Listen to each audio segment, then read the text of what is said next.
ভাতিজা তুমি বলে নবী হইছো, হ্যাঁ আকাশের চাঁদটা আমি দ্বিগুণ করতে পারবা না, 2 ভাগ করতে পারলে, আমি পাদ্রীর কাছে শুনছিলাম যে আখিরি নবী হইব তা নাকি আকাশের চাঁদ 2 গুণ করতে পারবো, তুমি পারবা? হ্যাঁ পারবা। পারলে কি করবা? ও পারলে তোমার ধর্ম গ্রহণ করো। আমার নবী রাখ দেখো, আল্লাহ আকাশের চাঁদ দ্বিখণ্ডিত করতে যাবে, কন্ডিশন দিয়ে ইসলাম গম্য গ্রহণ করবে। আল্লাহ পাক রব্বুল আলামিন আয়াত নাযিল করে দিলেন, বিসমিল্লাহির রহমানির রহিম, ইকতারাবাতিস সাআতু ওয়ানশাক্কাল কমার। ও বন্ধু, কিয়ামত নিকটবর্তী হয়ে গেছে।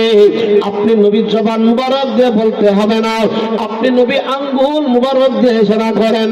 ও মায়ার নবীজি, ইশারা করতে দেরি হবে গো নবীজি, আকাশের চাঁদটা যদি বাঘ হতে দেরি হবে না। যখন আল্লাহু আকবার, নবীজি আঙ্গুল মুবারক দিয়ে ইশারা করছে, আকাশের চাঁদ 2 ভাগ হইয়া 2 পাহাড়ের মধ্যে পড়ে কম্পন শুরু হয়ে নবীরে সালাম দেয়।